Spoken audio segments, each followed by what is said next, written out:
4 orateurs qui ont déjà pris la parole à me rejoindre, ainsi que Sandrine Josso. Merci d'avoir pu vous libérer ce matin, et Jean-Sébastien Bonpoil. Installez-vous comme vous le souhaitez.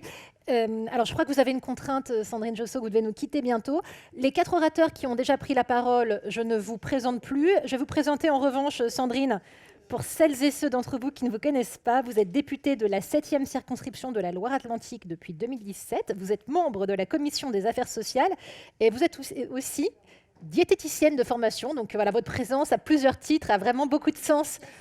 Voilà, vous êtes mis à côté l'une de l'autre, absolument. Et Jean-Sébastien Bonpoil, merci d'être avec nous. Vous êtes cofondateur de l'Atelier des chefs, dont on aura l'occasion de reparler tout à l'heure, puisque nous allons avoir un atelier de dégustation et de fabrication d'ailleurs de notre déjeuner. On aura l'occasion d'y revenir. Et puis les 4 autres intervenants, voilà, on les a déjà entendus, vous savez qui ils sont.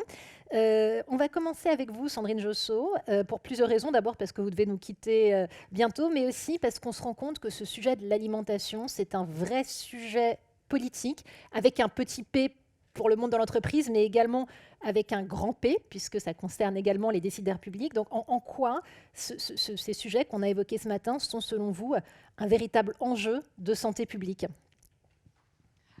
Oui, alors bonjour à tous. Vous avez complètement raison. Déjà parce qu'on se sent tous concernés par l'alimentation. Alors évidemment, l'alimentation est partout dans nos vies, dans ce qu'on fait du matin au soir. Donc évidemment, c'est quelque chose dont on parle aussi beaucoup. L'alimentation évolue avec nos sociétés, nos habitudes. Et on est aussi là pour parler de l'accompagnement, des changements, des habitudes, notamment ce qui a pu se révéler lors des confinements. Donc évidemment, on se dit que l'alimentation est un sujet majeur. L'alimentation est aussi axée sur la prévention. Hein, on connaît trop bien l'expression « l'alimentation est notre première médecine ». Absolument, absolument. Alors, l'objet de cette table ronde, c'est de répondre à 2 questions. Pourquoi s'intéresser à ce que l'on mange quand on est en télétravail, et est-ce que l'entreprise doit, ou pas, se mêler de ce que mangent les collaborateurs quand ils ne sont pas au bureau ? Nicolas Bouzou, vous avez un peu répondu en disant tout à l'heure que ce n'était pas très pertinent d'avoir des bonbons Haribo ou des fraises Tagada à proximité. On peut effectivement aisément imaginer les conséquences économiques de mauvais comportements alimentaires pour les collaborateurs eux-mêmes. D'abord, les conséquences sanitaires, parce que leur santé est fatalement dégradée. Pour l'entreprise, parce que les équipes risquent d'être moins performantes, l'absentéisme plus développé, mais aussi pour la sécurité sociale, puisque si les gens mangent n'importe quoi, vous l'avez dit, prennent de mauvaises habitudes, ils vont développer les maladies chroniques que vous avez évoquées, obésité, maladies cardiaques et autres. Alors, est-ce que le fait de mettre en place un accompagnement, finalement, ne reviendrait pas moins cher en termes de dépenses publiques, et à qui incombe le rôle de cet éventuel accompagnement ? Alors déjà, je vais vous donner un chiffre, parce que je reviens là d'un voyage d'études au Danemark où on a travaillé sur la question de l'obésité, et le cabinet que je dirige a fait une étude sur le coût de l'obésité en France. Alors, attention, l'obésité, c'est pas que des comportements alimentaires, hein, c'est complètement multifactoriel. Il y a plein de choses, donc voilà. Mais c'est quand même intéressant de regarder cette pathologie, parce qu'on peut considérer que c'est une pathologie. En tout cas, les associations de personnes obèses demandent de la considérer que c'est une pathologie. Et il y a quand même une composante alimentaire, même si elle est loin d'être la seule. L'obésité, puisque vous évoquez la question du coût, alors à plein de coûts psychologiques, coûts en matière de discrimination, etc. Mais si je regarde le coût financier, je regarde simplement là le coût vraiment monétaire. C'est pas l'obésité en tant que telle, hein, ce sont les pathologies associées à l'obésité. Qui sont une quinzaine, parmi lesquelles les cancers, les maladies cardiaques, le diabète de type 2, voilà, pour citer les 3, et puis aussi le mal de dos, pour citer les 4 principales. Tout ça, ça représente un coût de l'ordre de 10 milliards d'euros par an. Et donc ce sont des chiffres qui sont des chiffres absolument colossaux. Donc si on arrive à modifier un peu l'alimentation, ça ne va pas faire disparaître l'obésité, qui est une pathologie extrêmement complexe. Mais ça y participe. En fait, l'idée que je veux faire toucher du doigt, c'est que quand vous actionnez la prévention dans le domaine de l'activité physique ou de l'alimentation, vous avez des effets de levier économiques qui sont absolument colossaux. Et il n'y a pas que les effets de levier économiques. Vous l'avez dit, les gens se sentent mieux en plus. Donc c'est évidemment très important. Donc il ne faut pas hésiter. Alors, vous posez la question de la responsabilité. Moi, je suis un libéral, donc j'ai envie de dire que tout le monde est un peu responsable, mais je pense que c'est aussi une politique à décliner. C'est-à-dire qu'il faut qu'il y ait des politiques de santé publique qui soient menées par les pouvoirs publics, ça me semble important, mais je pense aussi que les entreprises, elles ont un rôle majeur à jouer. Et je pense que le procès qu'on peut faire en infantilisation, c'est vraiment un faux procès, parce qu'il ne s'agit pas de dire aux gens ou de les obliger à manger quelque chose, c'est pas du tout ça. Il s'agit de leur donner une information et de les inciter. Quand je dis il ne faut plus qu'il y ait de crocodiles Haribo dans les séminaires d'entreprise, je ne dis pas je veux interdire les crocodiles Haribo. Vous Je ne voulez suis pas du tout en train de dire responsabiliser. ça. Je suis en train de dire, je pense que c'est vraiment la pire des idées pour une entreprise que de faire ça et qu'elle ferait mieux de mettre des pommes et des bananes. Il y a un petit Voilà, côté régressif, sympathique, mais je conçois que ce ne soit pas la meilleure des idées. Non, mais je veux dire, c'est pas anti. Le message que je veux faire passer dans les politiques de santé publique, parce que je me bats avec mes amis libéraux parfois, c'est qu'elles ne sont pas liberticides. C'est pas vrai. Sandrine Josso, par rapport à ce que vient de dire Nicolas Bouzou, il parlait de politique de santé publique. On a pu voir la Caisse nationale d'assurance maladie commencer à mener certaines actions, notamment sur ces sujets de diététique, pour dans des territoires où on sait que les habitudes sont pas forcément toujours très bonnes, très saines, accompagner avec effectivement une mise à disposition complètement gratuite des équipes de professionnels de santé. Est-ce que, d'une part, c'est quelque chose que vous appelez de vos voeux, et d'autre part, concrètement, comment ça se passe et comment ça évolue sur le terrain ? Oui, il y a des choses remarquables qui sont faites.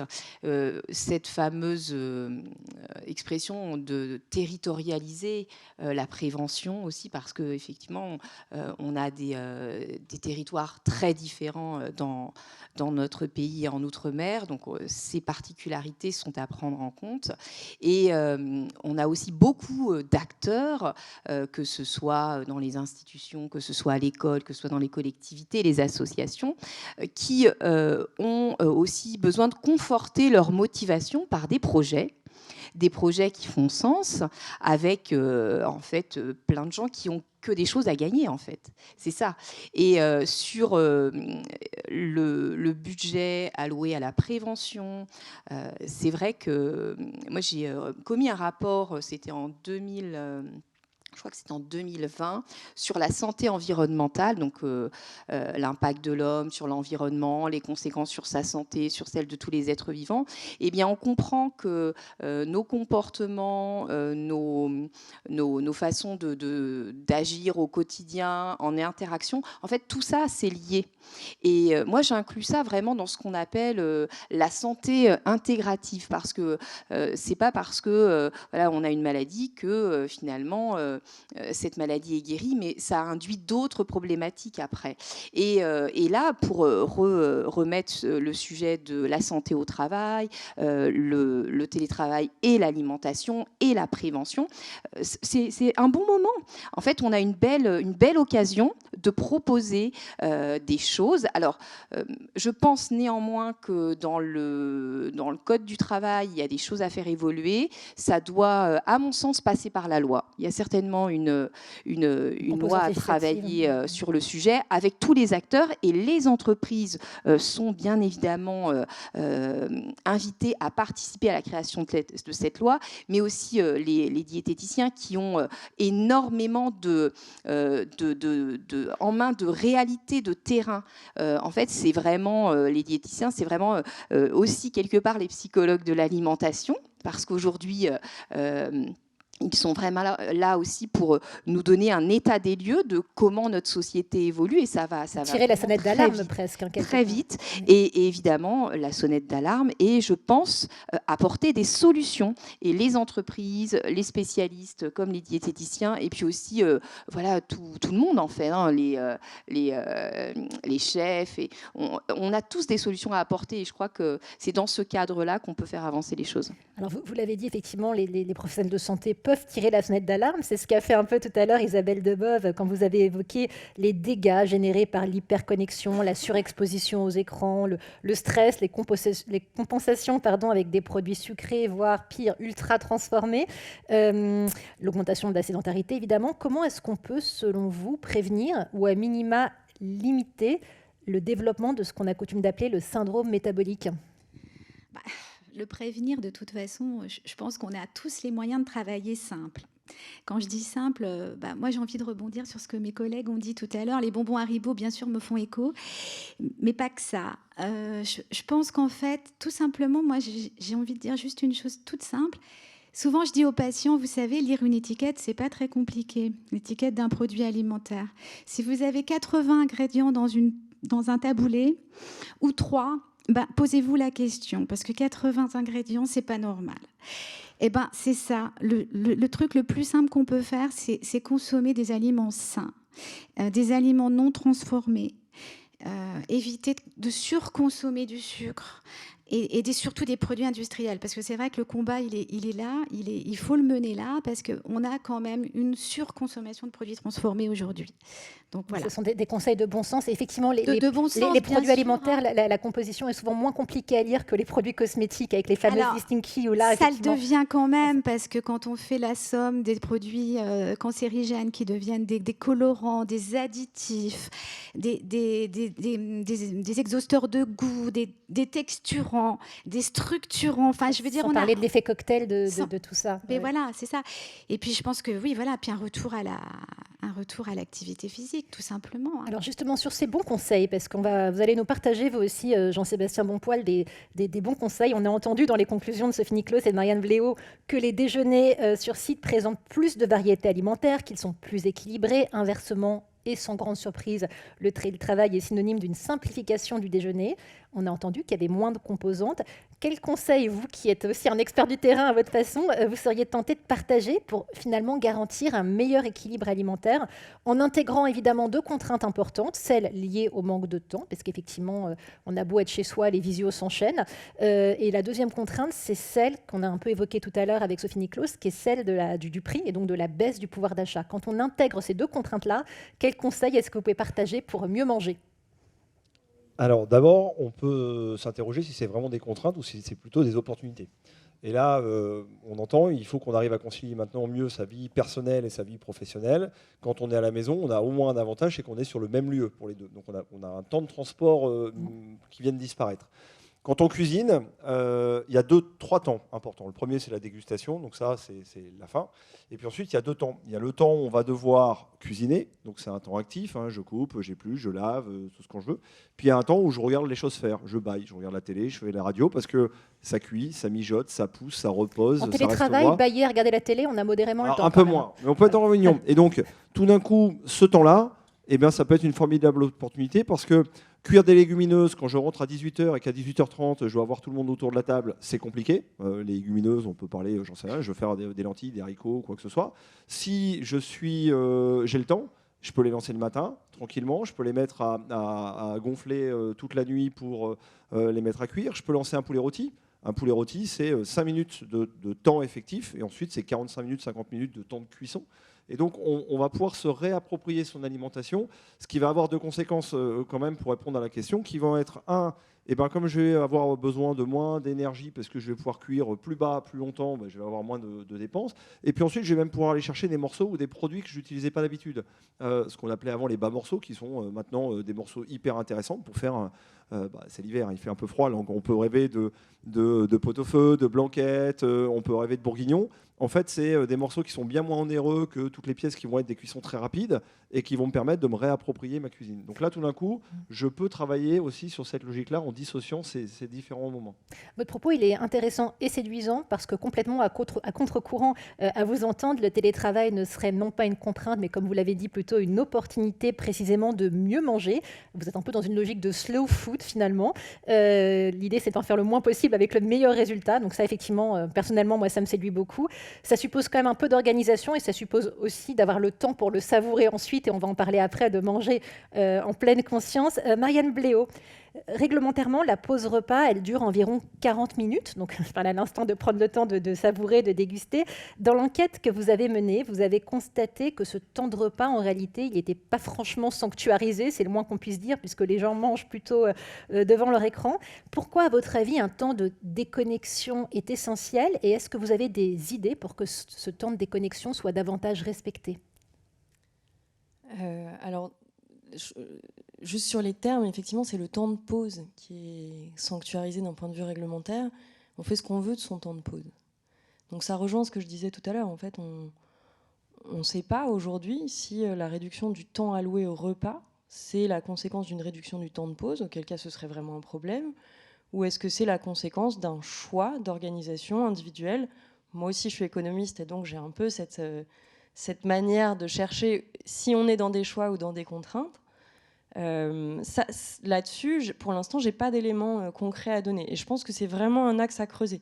Si un individu choisit d'allouer son temps de pause à autre chose que manger, peut-être que ce n'est pas très bon sur le plan nutritionnel et qu'il faut qu'il interroge les présupposés sur lesquels il fait ce choix. Néanmoins, ça reste un choix. Ensuite, sur comment est-ce qu'on peut s'organiser concrètement, y a des choses toutes simples qui relèvent de l'organisation de la vie en entreprise. Il peut y avoir des créneaux sur lesquels on n'a pas le droit de mettre de temps de réunion, par exemple. Ça, c'est assez facile à faire. On met des créneaux bloqués dans Outlook d'office chez tout le monde. Bon, voilà, ça, c'est une manière très facile. Il peut y avoir d'autres politiques qui sont moins de l'ordre de la contrainte, mais plus de l'ordre de l'incitation. Par exemple, il y a beaucoup d'entreprises qui proposent des cours de sport. Bon, ces cours de sport, on peut très bien imaginer qu'ils soient aussi disponibles en visio pour les personnes qui souhaitent faire 20-30 minutes de yoga sur leur temps de pause le midi, même quand ils sont en télétravail. Ça, encore une fois, ça relève de la politique d'entreprise. Et donc, c'est vraiment au niveau de chaque entreprise et au niveau de la négociation salariale de chaque groupe qu'il faut raisonner.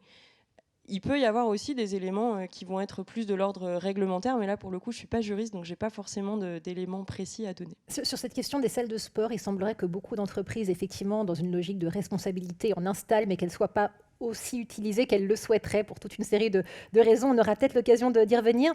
Sophie Niclos, vous nous avez raconté, en préparant cette émission, quelque chose qui m'a vraiment beaucoup interpellée, c'est qu'au Japon, les employeurs sont autorisés à envoyer des courriers à leurs salariés quand ils ont pris un peu trop de poids pour les inciter à faire un petit régime. En France, connu pour son côté contestataire et affranchi, ce type d'attitude vous paraît-il envisageable ? Alors, je crois que ça a déjà été répondu, effectivement. Ça paraît complètement utopiste, en fait, d'imaginer ce type d'approche en France. Mais enfin, M. Bouzou a mis en avant aussi des approches libérales pour essayer de responsabiliser les individus sur la prise en charge de leur santé, en fait. Donc, pour moi, ça pose vraiment la question, dans le contexte du télétravail, mais aussi plus largement, de quel côté doit être l'incitation, en fait? Est-ce qu'elle doit être du côté des pouvoirs publics, de l'organisation sociale, ou du côté individuel, les individus étant libres d'agir et de réguler leur propre comportement? Donc, je pense que c'est un vaste débat philosophique. Ce qu'on voit dans les actions de prévention de l'obésité, par exemple, qui fonctionnent au niveau international, c'est que souvent, ce sont les programmes multicomposantes qui fonctionnent le mieux. Donc, quand on essaye d'agir à la fois sur les composantes de l'environnement et les comportements individuels. Alors, la place de l'entreprise, en l'occurrence, et jusqu'où on doit aller dans la gestion de ces pratiques, c'est vraiment un vaste débat qui rejoint la problématique du droit du travail qui était soulevée récemment, en fait.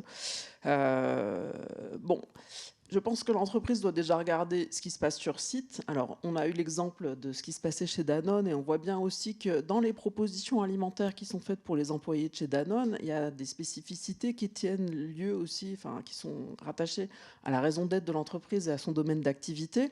Et donc, on peut s'interroger si c'est complètement généralisable. Il y a aussi énormément d'entreprises. On n'a pas d'offre de restauration pour les salariés, où les salariés sont priés de se débrouiller tout seuls pour s'amener à manger sur leur lieu de travail.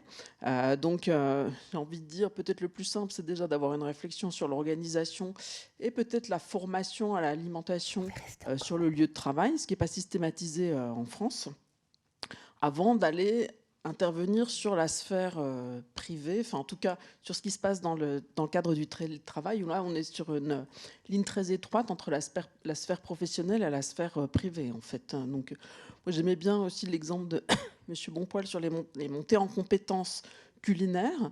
Ça semble être de toute façon quelque chose de positif et de nécessaire à tous les niveaux.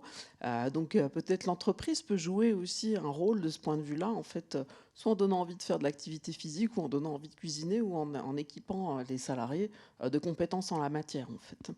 Donc voilà, après, là, le sujet spécifique sur ces pratiques qu'on observe au Japon, ça rejoint plus aussi le rôle de la médecine préventive.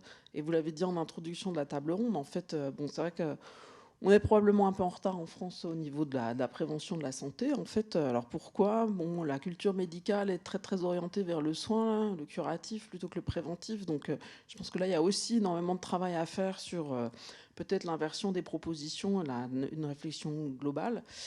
Donc, les entreprises peuvent prendre leur part dans ce contexte-là, mais pas que, en fait. Donc là encore, peut-être une solution multi-acteurs à réfléchir. Un multi-acteur, ça pourrait être avec le politique. Et je me tourne à nouveau vers vous, Sandrine Josso, sachant que je crois savoir que vous devez nous quitter bientôt. Donc si après votre réponse, vous devez filer, on ne vous en voudra pas, même si évidemment, vous êtes bienvenue à rester avec nous jusqu'au bout. Alors de la même façon qu'il existe des législations qui ont favorisé des quotas de femmes dans les comités de direction, les fameux lois Copé-Zimmermann, ça a bien marché, ou encore pour assurer l'emploi des personnes en situation de handicap. Alors ça marche plus ou moins, parfois les entreprises payent pour compenser, mais enfin en tout cas, il y a des législations. Vous l'avez évoqué tout à l'heure, est-ce que vous pensez que ce soit le rôle du politique d'interférer sur ce type de sujet, ou alors est-ce que c'est aussi le rôle des partenaires sociaux ? On en avait parlé avec Nicolas Bouzou, qu'on n'a finalement pas beaucoup entendu sur ces sujets qu'on a évoqués, parce qu'effectivement, ils se sont plutôt peu emparés de cette problématique. Oui, alors je vais être frustrée de partir. Hein. Oui, nous aussi, nous allons être frustrés que vous nous quittiez. Ouais. Mais c'est un sujet de continuité, à mon avis. Et moi, je suis vraiment à votre disposition si vous souhaitez organiser des sensibilisations pour, pourquoi pas, construire une proposition de loi sur le sujet. Je pense que... on est tous capables de faire des choses individuellement. L'entreprise peut aussi faire des choses, les spécialistes, les associations. Mais néanmoins, ça demande quand même de vraiment prendre ce sujet au sérieux. C'est un sujet sérieux et c'est qu'est-ce qu'on veut demain quelle santé on veut avoir au travail demain, quel corps on veut avoir demain, quel esprit on veut avoir demain, comment on appréhende l'alimentation. C'est très vaste et je pense qu'on se doit de regarder ça avec beaucoup d'attention. Alors, un cadre juridique, si vous voulez, ou législatif, c'est, on va dire peut-être l'occasion de faire en sorte que tout le monde puisse s'exprimer. Quel est le sens qu'on veut donner à notre façon de nous alimenter. Je disais que les diététiciens sont les psychologues, mais c'est aussi des sociologues de l'alimentation. Et tout ça en lien avec, bien évidemment, des préoccupations économiques aussi. Parce que évidemment que tout est en lien. Cependant, on peut continuer à discuter, mais je crois que vraiment c'est important d'écrire des choses sur ce sujet, des propositions aussi. Ça peut être aussi des propositions, peut-être une sorte de charte pour faire des cadres, avec peut-être des formations aussi proposées dans les entreprises à mieux vivre le télétravail, les bons réflexes, les bonnes pratiques, sur ce qu'on a fait tout à l'heure, les mouvements, mais sur l'alimentation, sur comment on fait des pauses, comment on intègre le télétravail dans notre vie. Tout ça, c'est une histoire en fait d'harmonie et d'équilibre. On va vraiment vers ça. Donc, à votre disposition, si vous souhaitez que je revienne vers vous l'année prochaine pour en parler, pour porter des propositions auprès des politiques publiques, peut-être aussi pour me demander aussi de faire des évaluations. Peut-être qu'il y a des évaluations à faire dans tel ou tel domaine. Et moi, je peux vraiment m'en emparer, en tout cas. Et je ne suis pas seule dans cette envie de faire les choses, parce que j'ai aussi plein de collègues qui sont intéressés par le sujet. Et la prévention, c'est certainement ce qui nous fera gagner beaucoup en bonheur aussi, et le bonheur de manger. En bonheur, en longévité, en santé. Exactement, le bonheur de manger, le plaisir de manger, le plaisir de travailler, tout ça, c'est aussi fondamental pour nous tous. Donc voilà, il y a un chemin, il y a plus qu'à. En tout cas, avec grand plaisir pour poursuivre la réflexion dans les semaines, mois, années à venir. Et merci pour votre engagement, merci d'être venu. C'est un signal fort que vous ayez pu, malgré votre agenda, vous joindre à nous ce matin. On vous libère, puisque je crois crois Oui. que vous devez malheureusement nous quitter. Et je vous dis à bientôt. Donnez-moi de vos nouvelles. Merci.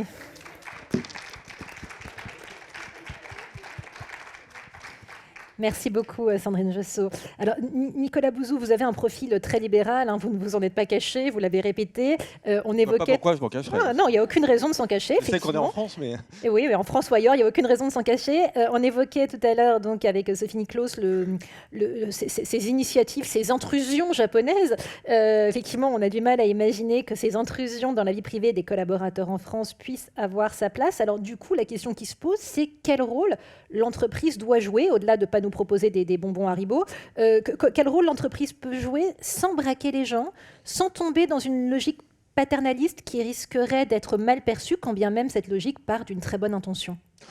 si elle est mal perçue, enfin, c'est pas un drame. Les expériences s'arrêteront, vous voyez. Donc, moi, je pense qu'il faut tenter des choses. Il y a 2 lieux de vie, grosso modo, pour les gens. C'est l'entreprise et la maison.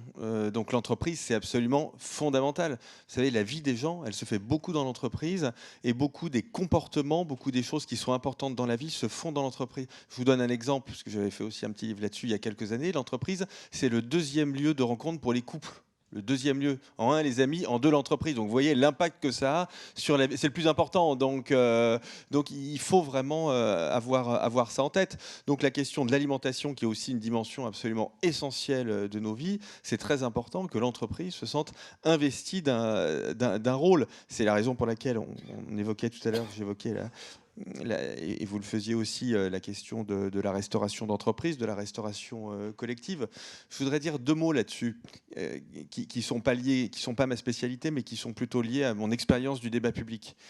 Si on veut que les gens aient une meilleure alimentation, il faut que ce soit bon. C'est très important. Parce qu'en ce moment, dans le débat public, il n'y a que des mauvaises nouvelles. Il n'y a que des choses négatives. Et vous ne pouvez pas ajouter quelque chose de négatif aux gens. C'est pas possible, c'est impossible, d'accord ? Donc il faut qu'on fasse comprendre que cette alimentation moins sucrée, moins salée, moins grasse, etc. Ça c'est vous qui connaissez tout ça, mais que en fait ça nous donnera plus de plaisir encore. Ça c'est la première chose. La deuxième chose, c'est qu'il ne faut pas d'interdit. La grande notion philosophique, c'est d'ailleurs une des 5 vertus cardinales chez Platon, c'est la tempérance. Et la tempérance s'oppose à 2 choses. Elle s'oppose à l'excès, mais elle s'oppose à l'abstinence. Et c'est très important aussi. L'abstinence, c'est le philosophe espagnol Fernando Savater, que j'aime beaucoup, qui explique que l'abstinence, qui est toujours présentée comme étant un truc, c'est la vertu des faibles, l'abstinence. C'est celui qui n'a même pas le courage de refuser, en réalité. Vous voyez ? Il refuse de boire du vin parce qu'il n'a même pas le courage. Il pense qu'il sera incapable de contrôler sa consommation de vin. Donc ça, c'est très important dans le débat public d'avoir ça en tête.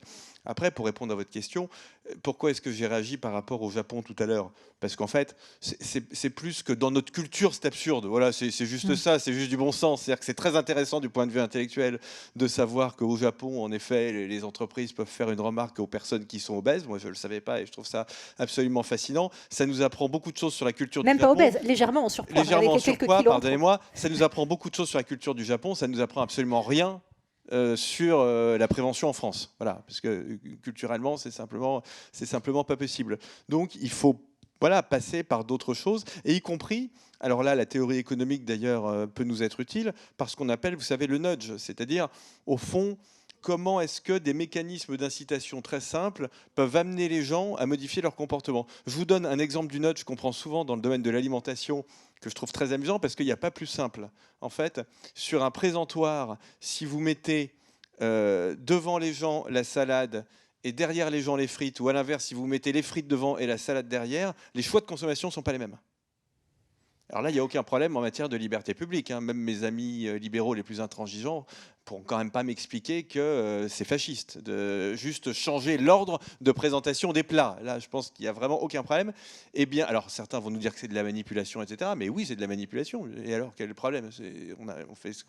On présente les choses comme on veut.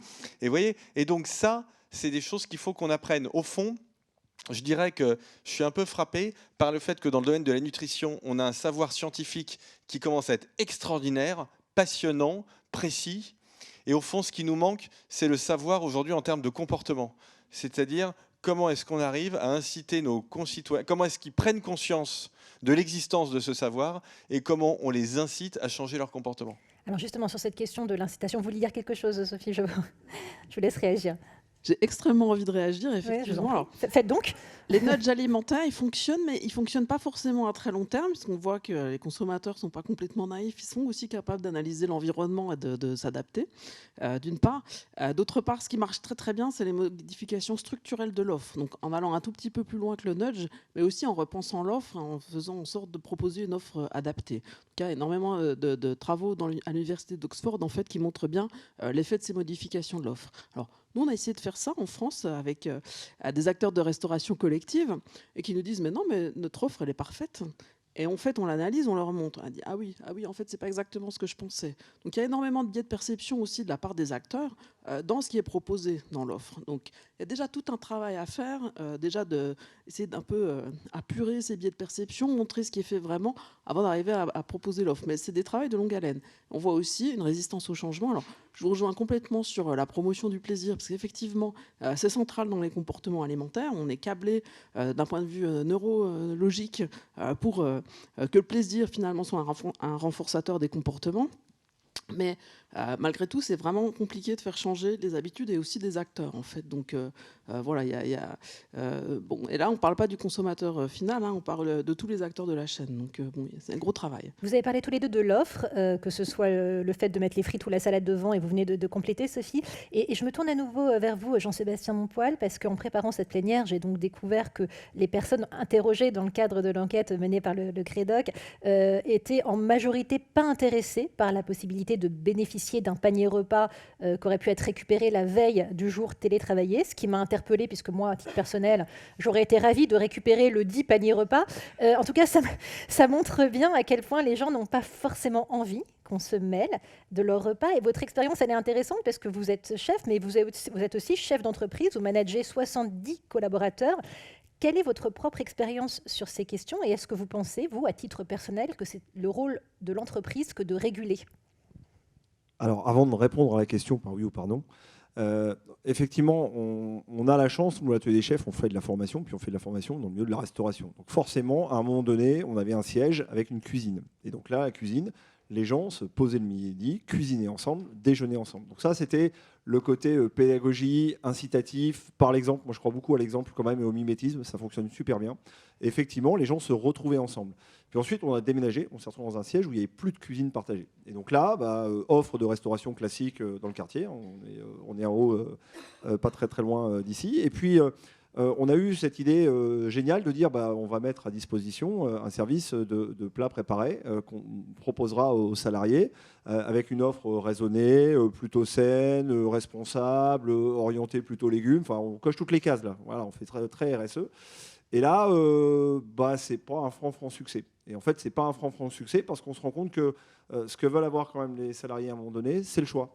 C'est nos collaborateurs. Et donc, le fait de leur imposer, pourtant, c'était livré à midi pile. Hein, donc, on ne peut pas faire plus dans la logique de service.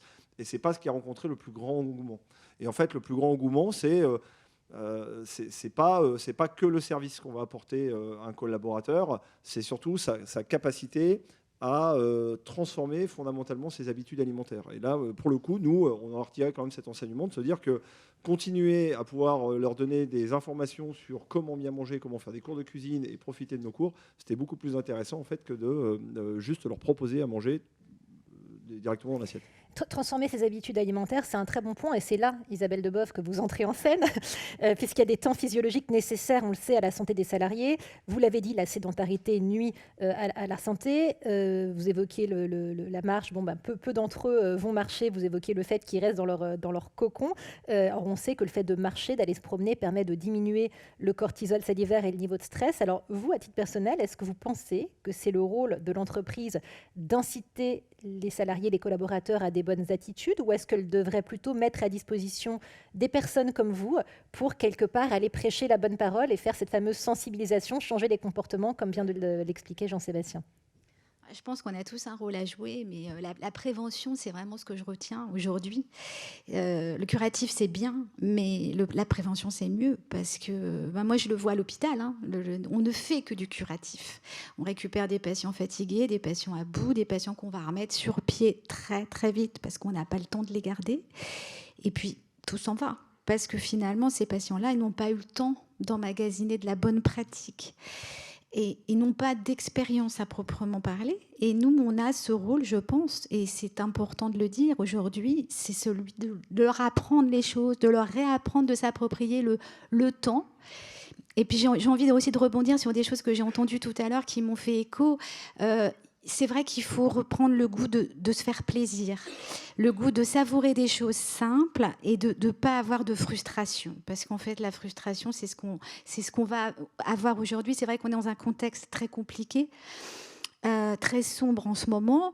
Et si en plus, on engendre de la frustration en disant aux patients de manger des choses sans sel, sans sauce, sans saveur, là, on a tout perdu. Je pense qu'il faut juste redonner des initiatives simples et leur apprendre à composer simplement. Donc voilà, moi je pense que c'est notre rôle à tous, mais en tout cas c'est le mien. D'accord. Un rôle de lanceur d'alerte et en même temps de leur apprendre à savourer. Marianne Bléau, est-ce que vous avez envie de réagir à tout ce qui vient d'être dit, d'être partagé, que ce soit sur la base de votre enquête ou de votre point de vue personnel? Globalement, je suis assez d'accord avec les choses qui ont été évoquées là sur le dernier tour de table. Juste un point d'attention, on parle beaucoup de recommandations. Il y a un risque que ce soit perçu comme une forme de nouvelle injonction à bien manger, à faire la cuisine. Et il faut s'interroger sur qui va être à l'autre bout de ce message, qui va recevoir cette injonction et qui va la mettre en pratique. En tant que femme, je suis légèrement sensibilisée aux écarts de genre, notamment dans la sphère domestique, et notamment sur la question de la préparation des repas. On sait que majoritairement, c'est quand même les femmes qui ont cette responsabilité de la préparation du repas pour l'ensemble du foyer. Et je trouve que ça pose une vraie question, alors qui va bien au-delà de la question de la place du télétravail dans l'alimentation, mais une vraie question sur finalement qui va porter cette charge. Est-ce qu'elle va être équilibrée ? Est-ce que ça va venir grignoter sur l'équilibre vie personnelle, vie professionnelle, spécifiquement des femmes ? On a des éléments qui vont dans ce sens aujourd'hui dans la littérature, notamment sur la base de ce qui s'est passé pendant le premier confinement. Il y a eu des travaux, notamment de l'INED, qui sont extrêmement sérieux, qui montrent que les femmes étaient plus en télétravail que les hommes, qu'elles se sont plus occupées des enfants et qu'elles ont plus pris à leur charge la vie domestique pendant cette période. Donc je trouve que au-delà de ce qui se passe en entreprise, on a une responsabilité collective à faire attention à ces recommandations et à la manière dont elles vont se traduire en pratique. Après, globalement, je suis parfaitement d'accord avec le fait que manger, c'est un plaisir, que c'est absolument génial quand on mange des choses qui sont bonnes, et que c'est probablement une piste extrêmement favorable pour trouver des solutions à tous les enjeux qu'on a évoqués ce matin. Alors, on va bientôt faire circuler un micro parmi vous pour que vous puissiez, le cas échéant, poser vos questions. Mais avant cela, je voulais savoir si certains d'entre vous avaient envie de dire un petit mot en guise de conclusion, un petit mot de take-away, sans obligation. Mais voilà, si certains d'entre vous, avant qu'on ne fasse circuler le micro, souhaitent dire un petit mot, c'est le moment. Non, c'est que beaucoup de choses ont été dites. C'est parfait. On va faire circuler un micro dans la salle. Voilà, il y a un micro qui arrive. N'hésitez pas à vous signaler si vous avez des questions à poser ou des réactions, des observations, des commentaires. Madame. Bonjour. Moi je suis très surprise du fait qu'on parle beaucoup d'alimentation et peu d'activité physique. Alors, j'ai remarqué que M. Bouzou, chaque fois qu'il citait les deux, mettait l'activité physique en premier. Je l'en remercie parce que c'est quand même la grande oubliée de toute cette histoire. Moi, je suis frappée qu'on ait regardé l'alimentation des gens qui étaient en télétravail, mais on ne fait que subodorer sur la sédentarité. Mais peut-être que le problème principal, c'est celui-là. Et c'est peut-être pas tant des déséquilibres. En fait, on n'en sait rien. Mais moi, je serais très intéressée qu'on mette un peu plus l'accent sur cette lutte contre la sédentarité, dont on sait qu'elle est dramatique, qu'elle augmente de manière galopante, que c'est vraiment un fléau chez les enfants qui ont quand même perdu 25% de capacité cardio-respiratoire par rapport à leurs parents au même âge. Et il y a une enquête qui a été faite par l'ONAPS, qui est un des rares organismes qui se préoccupe de ça, auprès des parents d'enfants, en leur proposant toute une liste de risques pour leurs enfants qui étaient importants pour eux. L'inactivité physique et la sédentarité, ça arrivait en 11e sur 12. Donc voilà, moi j'aimerais qu'on rééquilibre un peu les choses. Voilà, c'est juste... Est-ce que certains ou certaines d'entre vous souhaitent réagir à ce qui vient d'être dit sur cette question de l'activité Je veux bien physique? réagir parce qu'en fait, vous avez totalement raison. Et c'est vrai que je l'observe beaucoup chez mes petits patients. Parce que moi, j'ai un samedi en libéral avec les enfants. Et j'ai énormément d'enfants qui ne bougent plus. Et ça, c'est vrai, je veux rebondir là-dessus, vous avez totalement raison. C'est énorme et on a beaucoup d'enfants qui font de la console, beaucoup d'enfants qui regardent la télé, beaucoup d'enfants... Et depuis le confinement, c'est vraiment frappant. La sédentarité chez les jeunes, chez les très jeunes, elle est vraiment elle est là. Des jeunes qui bougeaient avant et qui, depuis le confinement, les qui mauvaises bougeaient habitudes... avant, qui ont arrêté leur activité parce que compliqué pendant le confinement. Ces mauvaises habitudes se sont durablement ancrées. Voilà, je pense que parce que c'était... Voilà. Et c'est vrai que je rebondis là-dessus, c'est important de leur redonner le goût de l'effort. Bien sûr. Alors, là, j'évoquais la question du plaisir tout à l'heure. Là, c'est facile, parce qu'en fait, quand on pratique... On sait que c'est génial en plus, que c'est extrêmement plaisant d'aller courir, de faire du vélo. On sait que c'est formidable, quoi. Donc, je pense que là, le grand enjeu, c'est vraiment d'amener les gens à essayer une fois, et puis après, ils verront que c'est pas une contrainte. Et là, je pense qu'on a un coup à jouer, puisque vous savez qu'il va y avoir, c'est en train d'être mis en place, mais une demi-heure d'activité physique obligatoire quotidiennement à l'école. Donc ça, c'est bien. Mais l'enjeu, c'est de faire en sorte que ce ne soit pas enseigné comme le reste. Parce que moi, je suis très réac, hein, évidemment, en matière de pédagogie, parce que je suis de très près les classements Teams, PISA, etc. Donc, quand on apprend à nos enfants le français, les mathématiques, il y a une obligation de résultat. Ce qu'il faut, c'est qu'ils soient très bons, qu'ils soient bons en français et en mathématiques. Le sport, pas du tout. Le sport, c'est l'inverse. On n'en a rien à faire qu'ils soient bons en sport. Ce n'est pas du tout le sujet. Ce qu'on veut, c'est qu'ils en fassent. Peu importe leur niveau. Je vous dis ça parce que je déteste prendre des anecdotes personnelles parce que c'est anti-scientifique, mais j'avais été très marqué l'année dernière par ma fille qui avait 15 ans l'année dernière et qui m'avait dit, mais j'ai une copine qui est en surpoids et on a fait, il y avait la course de haie à l'athlétisme et elle a eu 2 ou 3 sur 20. Et je me suis dit, mais c'est pile l'inverse, quoi. Enfin, c'est vraiment déjà la course de haie, on s'en fout complètement. C'est pas, personne va faire ça pour son plaisir, donc faut déjà supprimer ça parce que ça sert à rien, c'est idiot. Non, mais c'est ouais. Et en plus, et là pour le coup, noter sur le résultat est très important. C'est pour ça que je vous disais, je suis très réac en mathématiques. Voilà, mais en matière de sport, noter sur le résultat. C'est idiot, parce qu'en fait le but c'est pas celui-là. Pour moi la bonne analogie c'est l'hygiène dentaire, et d'ailleurs ça me donne beaucoup d'espoir parce qu'on a bien réussi en matière d'hygiène dentaire à faire comprendre, et ça a été plutôt bien fait dans les écoles, à faire comprendre que l'hygiène dentaire c'est 2 fois par jour minimum, 3 fois si on peut, que c'est tous les jours, etc. Il faut arriver à faire la même chose avec l'exercice physique, et quand je dis la même chose, d'ailleurs c'est la même chose parce que l'exercice physique c'est pas 1 fois par semaine, hein. ou alors c'est se laver les dents 1 fois par semaine, c'est l'équivalent, quoi. C'est pas joyeux comme perspective, oui. Merci pour toutes ces interventions très, très enrichissantes. Moi, je suis pédiatre en ville, donc la prévention, ça me connaît. Je pense qu'il y aura de moins en moins de prévention parce qu'il y a de moins en moins de médecins d'enfants, qu'ils soient pédiatres ou pas pédiatres.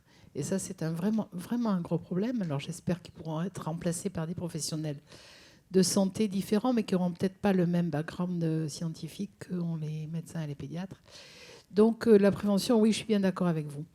Et puis je pense qu'il y a des choses, quand on a beaucoup parlé de l'entreprise, j'ai aussi quelque chose à dire sur l'activité physique qui n'est pas le sport. Alors oui, ils ont arrêté leur activité de sport et nous on se bat pour dire aux parents, n'allez pas faire de la baby gym, du baby tennis, ça n'a aucun sens, mais allez en forêt, allez... Bon, et c'est ça qu'il faut faire. Et dans les classes de récréation, beaucoup de maîtresses disent « allez courir, allez courir, allez courir » à ceux qui discutent dans un coin. Et c'est ça qu'il faut faire, je crois. Donc, Qu'est-ce que je voulais dire? Oui, alors, en matière de prévention, alors on a beaucoup parlé de l'industriel, il y a des choses à faire, hein. Il y a beaucoup d'industries qui ont favorisé l'allaitement maternel sur site. Et ça, c'est important. Je pense qu'on pourrait faire des ateliers cuisine aussi ou des ateliers activité physique. Et puis, il y a quelque chose dont on n'a pas parlé, mais peut-être qu'on est là pour parler que de l'industriel, mais il y a quand même les pouvoirs publics qui peuvent utiliser les médias. Et ça, ils ne le font pas. On a alors, ça a peut-être été très maladroit, mais en tout cas, en médecine, nous, on a adoré les antibiotiques, c'est pas automatique. C'est vraiment peu de choses, mais une phrase percutante comme ça nous a rendu un service énorme en cabinet et en consultation. Les gens, avant, ils voulaient des antibiotiques. Après, ils nous disaient non, non, surtout pas d'antibiotiques. Alors que nous, on voulait en donner. C'était vraiment le paradoxe. Bon, on a eu 5 fruits, voilà, on a eu 5 fruits, 5 légumes qui a été peut-être mal compris, mal utilisé. Mais en attendant, les gens, ils savent qu'il faut manger des légumes. Donc moi, je verrais bien Maëlle à la télé, juste avant le journal télévisé ou juste après, en train de faire...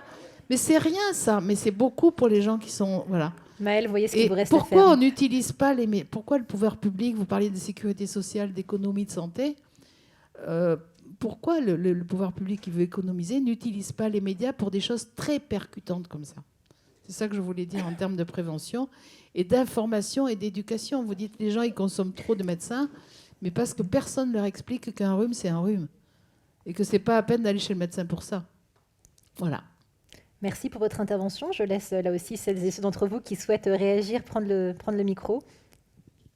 Peut-être que sur la campagne d'activité physique, il y a eu quand même actuellement une campagne qui a été lancée par Santé publique France sur l'activité physique pour les ados, en fait. Alors, peut-être qu'elle n'a pas encore autant de notoriété que les antibiotiques, c'est pas automatique, mais il y a quand même un effort pour aller dans cette direction, en fait. Donc, à voir comment ce sera repris et est-ce que ça va perfuser autant dans les mentalités. Il y a eu des efforts aussi sur un plan financier avec des passes sport, en tout cas dans les Hauts-de-Seine, je ne sais pas comment ça se passe ailleurs, pour inciter les jeunes. Oui. Oui. Ça rejoint des problématiques d'aménagement du territoire, de sécurisation des environnements aussi. Ce qui est là, c'est vraiment le doigt sur la politique multi-acteurs et comment on organise un environnement qui permet ça. Enfin, la pratique du vélo en France, pour être cycliste, combien de fois je serre les fesses en me disant oh là là, ça y est, là j'ai échappé à un accident grave parce qu'un automobiliste a tout simplement pas vu que j'étais là, en fait. Donc tous ces éléments-là, en fait, ils font partie quand même des problèmes à régler si on veut un minimum améliorer les choses, quoi. Donc attendons de voir si cette campagne touche sa cible. Ça ne veut pas dire que tout est gagné. Moi, j'ai bien aimé la remarque de Madame Bléau tout à l'heure sur attention sur les injonctions. Et qui va s'emparer de ces injonctions? Bon, vous avez pointé sur la charge mentale des femmes. Sur les injonctions alimentaires, clairement, on sait que c'est en général les femmes qui vont prendre la charge de ces questions-là, en fait. Alors sur l'activité physique, peut-être qu'on peut espérer que les choses soient un peu mieux réparties. Mais voilà, tout ce qui est de l'ordre de l'injonction, en fait, il y a aussi des résistances de comportement. Donc sur l'acceptabilité de ces politiques, il y a aussi beaucoup de travail à faire. Monsieur.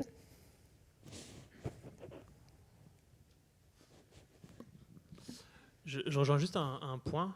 Donc moi, j'ai bossé 3 ans et demi dans la restauration collective à organiser justement les offres, notamment pendant le télétravail. Il y a 2 points qui sont quand même assez importants sur ce secteur-là. C'est que l'offre, elle ne dépend pas du prestataire, mais elle dépend du contractuel. C'est-à-dire l'entreprise, en effet, qui a un rôle important, mais il faut savoir que dans 80% des entreprises, c'est les organisations syndicales qui décident de l'offre alimentaire. C'est-à-dire c'est eux qui définissent le cahier des charges, c'est eux qui sont pratiquement détenteurs du contrat à la place de l'entreprise, parce que c'est eux qui subventionnent une partie de la restauration, et donc il y a beaucoup de choses à faire, et là je rejoins un point important qui est l'éducation au départ. C'est-à-dire qu'il faut savoir que à l'école, on n'enseigne pas vraiment l'alimentation et on a des dérives qui sont hallucinantes. Je prends un exemple qui est très frappant. Il faut savoir qu'à l'heure actuelle, quand 30% d'un bœuf servait à faire du steak haché, maintenant c'est 80%. C'est-à-dire qu'on prend de l'entrecôte et du faux filet pour faire du steak haché parce que la mode, c'est le burger. C'est-à-dire qu'avant, là où on avait du gras naturel dans un steak haché, maintenant on met du gras non naturel, c'est-à-dire qu'on va prendre des parties grasses de bœuf pour artificiellement enrichir en gras un steak haché pour le rendre meilleur et plus joli dans sa grande surface. C'est des trucs bêtes, mais parce qu'on n'est à plus qu'à 33 heures d'enseignement dans la restauration, c'est-à-dire dans les hôteliers.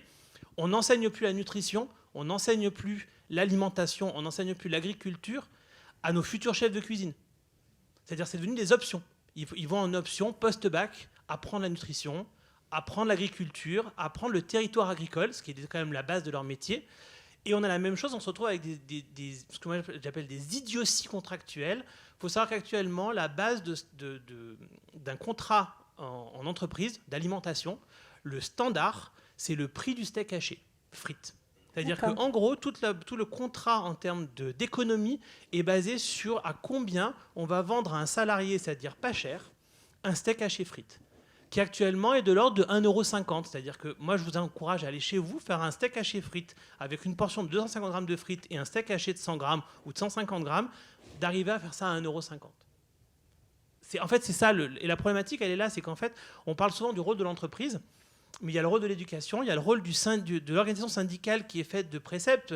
On voit sur la nutrition le nombre de fake news qui ont grandi et qui ont nourri en fait ces intervenants-là. Et en fait, la personne qui fait le contrat, elle est juste en bout de chaîne et elle a un contrat avec 60, 80, pour en connaître certains, 200 points réglementaires contractuels à respecter avant de faire une recette. Dans les appels d'offres que moi j'ai pu dernièrement traiter, le contrat que j'ai qui est le mieux géré au niveau nutritionnel et au niveau offre qualitative, c'est le pénitencier. Parce que le pénitencier, ils sont à plus 50% de bio, avec comme ils produisent eux-mêmes leurs repas, du coup ils ont une main-d'œuvre qui est pas chère, donc on peut mettre l'argent dans la matière première. C'est des trucs bêtes, mais on met l'argent dans le bon produit. Des réactions, Jean-Sébastien, qui avait les mains dans le cambouis, si j'ose dire, ou dans le steak haché plutôt. Alors oui, moi je vais totalement dans le sens de monsieur. Nous on travaille beaucoup avec les sociétés de restauration sur la partie formation justement de leurs équipes. Et effectivement, on peut avoir ce type d'ineptie. Je rajouterais même deux choses. Il y a la largeur de l'offre, c'est-à-dire qu'on vous impose d'avoir 25 entrées, là où à un moment donné, vous êtes obligé de mettre de la tomate l'hiver parce que vous n'avez plus le choix. Là où on devrait resserrer ou avoir la capacité à resserrer les offres et de travailler sur les grammages. Parce qu'en plus, ce fameux steak haché frites, il est normé. C'est-à-dire qu'on ne peut pas le descendre en grammage pour augmenter la qualité si on le voulait ou pour s'adapter à la personne. Donc effectivement, l'abus peut-être de législation a fait en sorte aussi qu'à un moment donné, on soit obligé de tout écrire, tout normer. On a perdu une partie de bon sens. Et là, pour le coup, c'est plus au niveau des cuisiniers. On est remonté à un niveau au-dessus avec une relation entre un acheteur qui n'est pas forcément le consommateur. Il faut bien voir, une tour à la Défense, il y a 1000 consommateurs pour une personne qui a signé le contrat. Donc cette personne-là, elle s'engage au nom de 1000 autres avec assez peu de formation, si ce n'est en général une formation plutôt comptable ou une logique économique. Alors on a peut-être le temps encore pour 1-2 questions et puis on aura l'occasion de poursuivre ces débats pendant la pause déjeuner. Maëlle. Oui, vous m'entendez là ? Oui, c'est bon. Donc merci tout d'abord pour avoir cité l'enquête ONAPS et puis de me dire qu'il faut que je passe à la télé, super. Mais moi je voulais avoir plus des propos généraux en fait. Je voulais surtout faire un petit point sur l'activité physique, une activité physique et sédentarité, parce qu'en fait là on parlait beaucoup d'activité physique, mais il faut considérer que la sédentarité c'est quelque chose qui est à part, c'est indépendant, l'activité physique et la sédentarité. On peut être très actif et à la fois sédentaire. Et en fait, même si quand on est très actif, on ne va pas réduire les effets. On va réduire un petit peu les effets de la sédentarité, mais on ne va pas les effacer. Et c'est pour ça qu'il faut parler d'activité physique, de sédentarité, mais aussi d'alimentation. Donc là, vous avez parlé aussi tout à l'heure du public des enfants. Oui, c'est vrai que c'est bien, mais il y a aussi...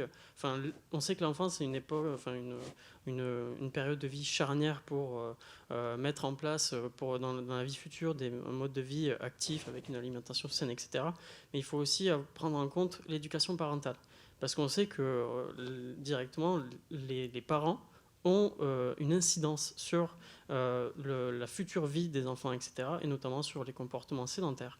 On sait que si les parents sont actifs, les enfants sont plus susceptibles d'être actifs, et s'ils sont moins sédentaires, les parents, je parle, les enfants seront moins sédentaires par la suite.